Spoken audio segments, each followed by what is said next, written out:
Hello बच्चों, खेरानाथ GTC classes में आपका साथ है। आज हम लोग दो चर वाले रैखिक समीकरण का तीसरा पार्ट करने वाले हैं। इससे पहले हमने दो पार्ट करा दिया है। जिन बच्चों ने उसे नहीं देखा जाकर पहले उसे देख ले, जिससे कि आगे समझने में कोई परेशानी न हो। तो चलो अगले प्रश्न की ओर चलते हैं।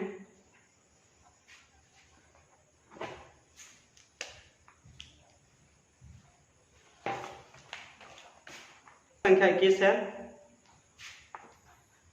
दो एक घातीय समीकरणों के लेखाचित्र यदि प्रतिच्छेदी हो तो हलों की संख्या कितनी होगी। बच्चों, हमने बताया था कि जब प्रतिच्छेद करता है उसका किस प्रकार का हल होता है। तो देखते हैं किस प्रकार का हल होता है। तो बच्चों, हमने बताया था कि जब रेखीय होगा, जब प्रतिच्छेद करेगा तो केवल उसका एक ही हल होता है। तो उसमें ऑप्शन दिया हुआ है एक, तो इसका आंसर जो एक होगा, इसका ऑप्शन बी में दिया हुआ है एक, आंसर बी होगा इसका। जब प्रतिच्छेद करे तो सिर्फ एक ही हल होता है इसका, तो इसका ऑप्शन बी होगा। चलते हैं। सरल रेखाओं में x - y बराबर 0 तथा x + y बराबर 0 के प्रतिच्छेद बिंदु के निर्देशांक होंगे। तो इसमें बच्चों हम लोग को किस पॉइंट पे प्रतिच्छेद करे उसका निर्देशांक बताना है। तो इसको हम ग्राफ विधि से भी कर सकते हैं और हल कर भी इसे सॉल्यूशन कर सकते हैं। तो हल कर लेते हैं। 22वां प्रश्न है ये। दो समीकरण दिया हुआ है, x - y बराबर 0, सेकेंड है x + y बराबर 0, इक्वेशन फर्स्ट है। तो इसमें बच्चों हम लोग को प्रतिच्छेद बिंदु क्या हुआ, तो इसको हल कर लेते हैं सही। जब हम इसको लिखेंगे जोड़ने पर इसे लिखेंगे तो y कट गया, क्योंकि ये कट रहा है बीच में, y कट रहा है, इसलिए हम जोड़ने पर लिखेंगे ये कट गया। x को जोड़ेंगे तो 2x होगा, बराबर 0 है। यहाँ से x का वैल्यू जो है 0/2, इसमें भाग देंगे तो x का मान होगा 0। और जब x के मान को समीकरण 1 में रखेंगे, x के मान को जो है x बराबर 0 के मान को समीकरण इन दोनों में से किसी में रख सकते हैं, बात वही होगा। एक में हम रखते हैं,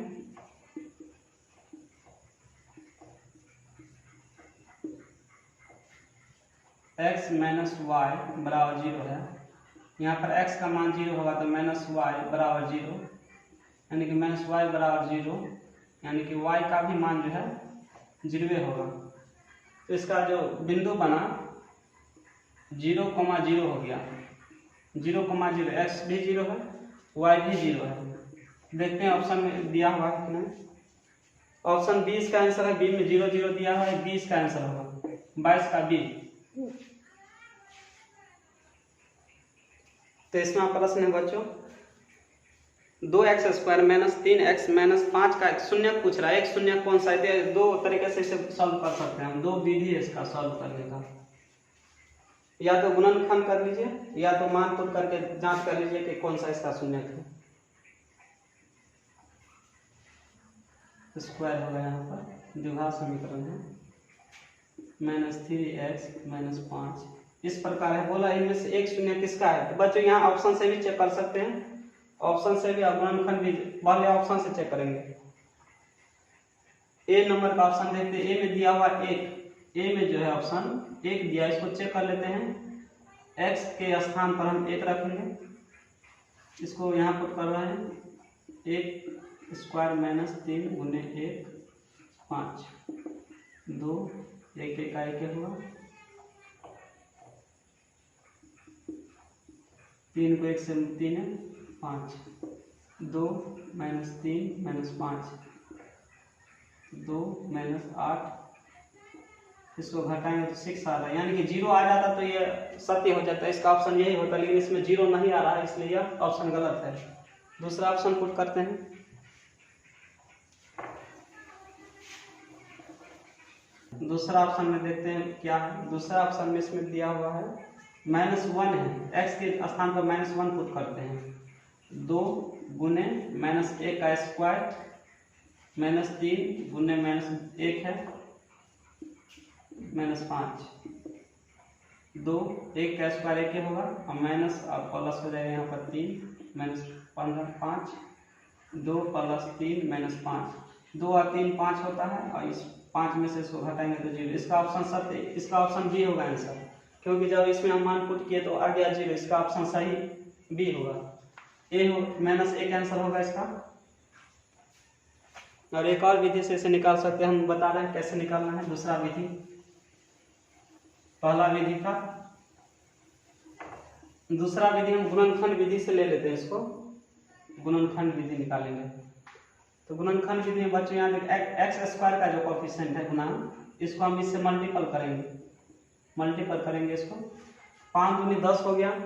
अब बीच का हिस्सा जो 3x है इसको हम मल्टीपल करके 10 पुराएंगे और बीच में जो है जोड़ कर चाहे घटा कर इसमें हमको 3 पुराना है, पुराते हैं। यानी कि 5 दूनी 10 पुराना है हमको, तो 2x स्क्वायर माइनस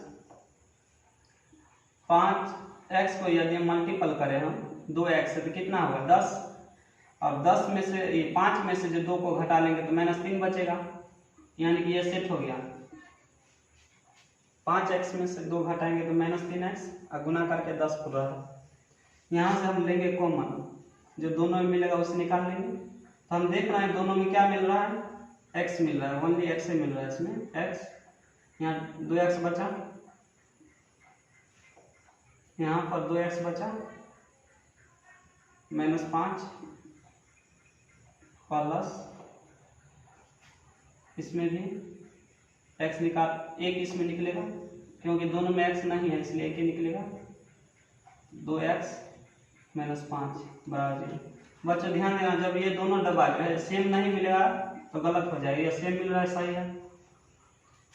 यहाँ से x माइनस 5 दोनों में से वो कॉमन ले लेंगे, दोनों में है, और एक आएगा x प्लस 1 बराबर 0। अब दोनों के इक्वल में 0 है तो दोनों का अलग अलग 0 ले लेते हैं। यहाँ से 0, यहाँ से x का मान निकलेगा x बराबर 5/2, एक तो ये मान आया। दूसरा में पुट करते हैं x प्लस 1 बराबर 0, यानी कि x बराबर है इसका -1। तो ऑप्शन में तो -1 वाला दिया था इसलिए ये ऑप्शन था, इसलिए ऑप्शन बी इसका सत्य है। 24वां प्रश्न है, 24वां प्रश्न, रेखीय समीकरण का आलेख क्या होगा। तो बच्चों ध्यान देना, रेखीय समीकरण का आलेख जो एक घात होता है उसका तो सरल रेखा होगा। नोट कर लेना, यहाँ पर हम लिख दे रहे हैं नोट में,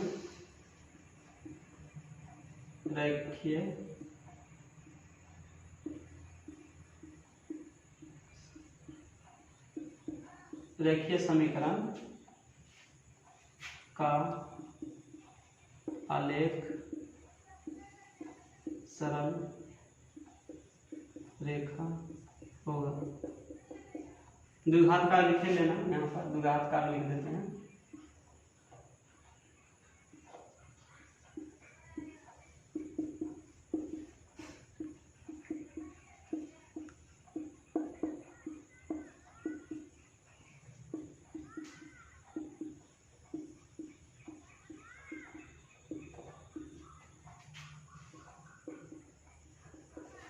द्विघात समीकरण का जो 2 बार बोले पूछा हुआ है इसलिए हम लिख दे रहे हैं इसको। तो रेखीय समीकरण का इसमें ऑप्शन ए होगा सरल रेखा, 24 का ए आंसर होगा। इसे नोट कर लेना, चाहे स्क्रीनशॉट ले लेना।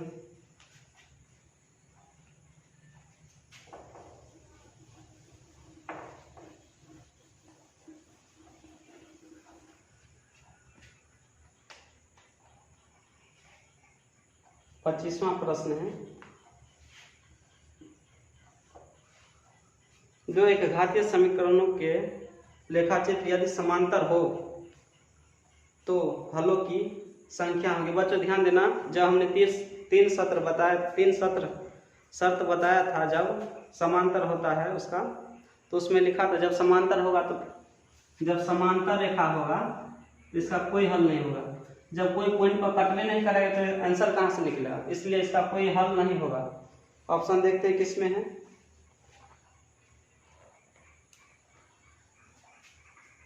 यानी कि 0 हल होगा, इससे कुछ नहीं होगा। ऑप्शन ए होगा इसका आंसर, ए कुछ भी नहीं होगा, 0 होगा इसका आंसर। ऑप्शन ए हो गया 25 का। 26वां प्रश्न है बच्चों, बहुपद 6x² - 11x + 3 के शून्यकों का योग होगा। बच्चों योग पूछ रहा है। बहुपद में हमने बताया था योग का फॉर्मूला क्या होता है, 6x² - 11x + 3 है, इस प्रकार से है। मूलों का योग पूछ रहा है, यानी कि अल्फा प्लस बीटा का फार्मूला हमने लिखा था, -b/a होता है इसका फार्मूला। तो a जो होता है इसमें x² का कोएफिशिएंट होता है a, x का कोएफिशिएंट -11b होगा, हमने इसका व्यापक रूप में बताया था। और c जो इसका अचर पद होता है, तो b का मान कितना है बच्चों, -11 है। पहले से फार्मूला में 1 माइनस है, a का मान 6 है, तो इसको माइनस प्लस 11/6 इसका आंसर होगा। देखते हैं किस ऑप्शन में है 26 नंबर का, सी इसका आंसर है, सी 26 का सी आंसर होगा, सी। बहुत इंपॉर्टेंट प्रश्न है।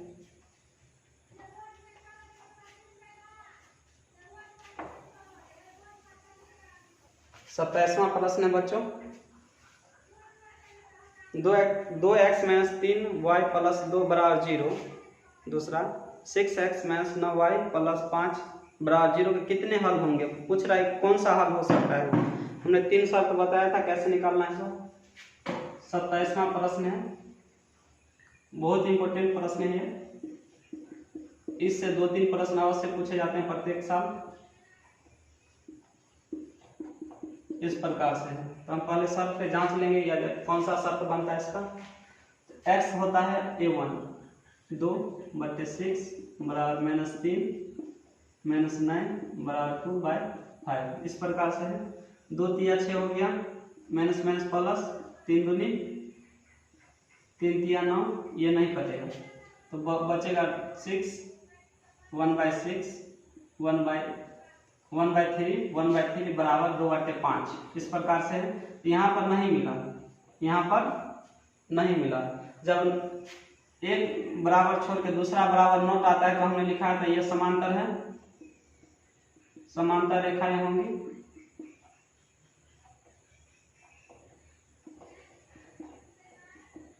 और भी बताया था इसका कोई हल नहीं होगा।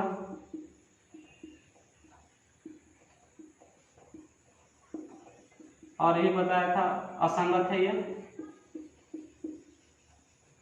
और ये विरोधी है। सबसे इम्पोर्टेंट ये है यहाँ पर विरोधी, एक ही का इतना नाम होता है, इसमें से कोई भी आपसे पूछ लेगा। तो देखते हैं कौन सा वाला दिया हुआ है, कोई हल नहीं ऑप्शन में है, बी इसका आंसर होगा, बी होगा 27 का बी आंसर।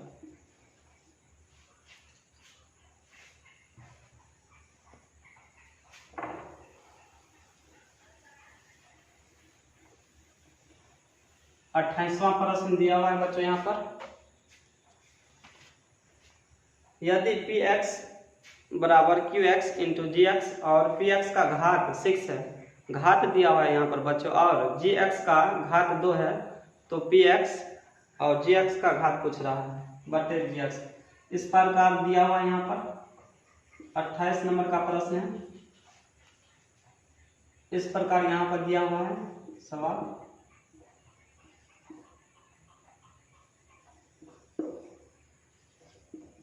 इस प्रकार का है, और px का घात जो है दिया हुआ है। तो बच्चों हमने घात, आप लोग जानते हैं कि ये घात जो होता है किसी के पावर वाला घात होता है, ये इस प्रकार, ये हो गया इसका घात, नीचे को आधार बोलते हैं, जिसे इंग्लिश में बेस भी बोला जाता है, ऊपर वाले को घात बोला जाता है। तो इसमें दिया हुआ है px का घात दिया हुआ है, यहाँ पर बच्चों दिया हुआ है कितना, इसमें दिया है 6, इस प्रकार से दिया है 6, ठीक है। अगला में दिया हुआ है, इसका मान नहीं दिया है, इसका घात नहीं दिया है, इसका दिया हुआ है gx का घात दिया है इसमें 2 है। जब कोई भी चीज मल्टीपल में होता है बच्चों तो नीचे आ जाता है इस प्रकार, तो इसको नीचे कर लेते हैं हम।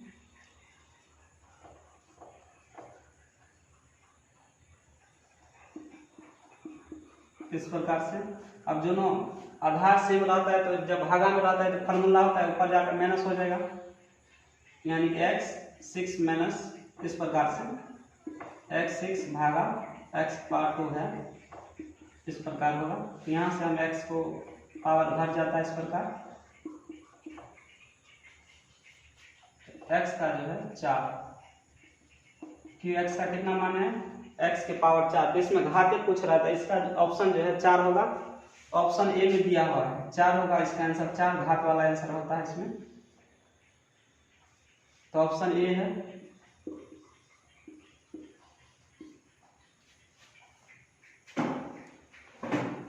स्क्रीनशॉट ले लेना।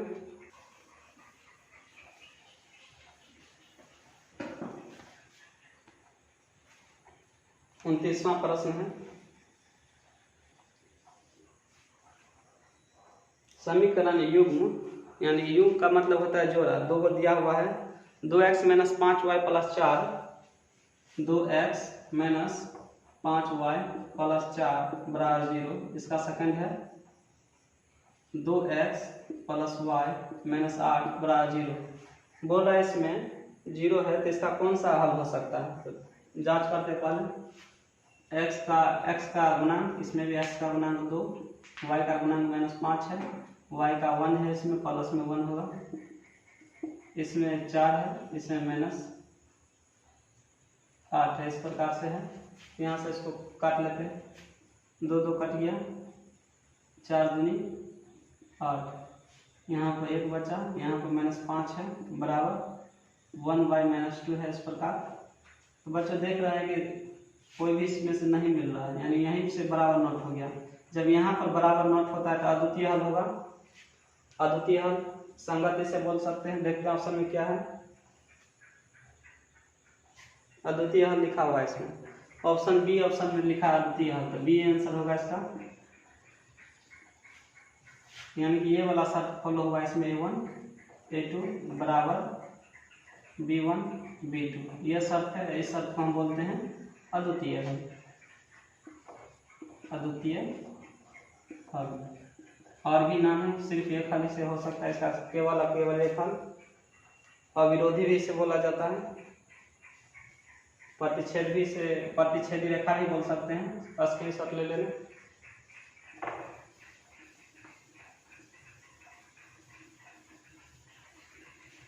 लास्ट प्रश्न है, दो चर वाले रैखिक समीकरण का अंतिम प्रश्न है।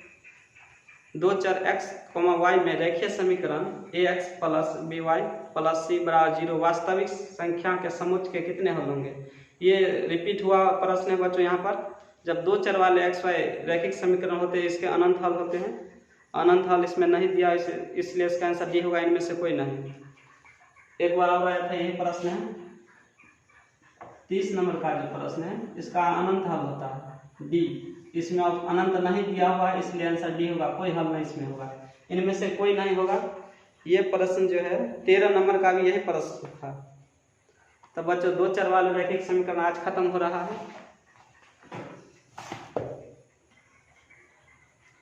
तो बच्चों आज का वीडियो आप लोगों को कैसा लगा, यदि पसंद आया हो तो कमेंट कीजिएगा और लाइक और सब्सक्राइब कीजिएगा, और ज़्यादा से ज़्यादा अपने दोस्तों के पास शेयर कीजिएगा, जिससे कि हमें वीडियो बनाने का और भी मौका मिले। तो आज के लिए बच्चों इतना ही, थैंक यू।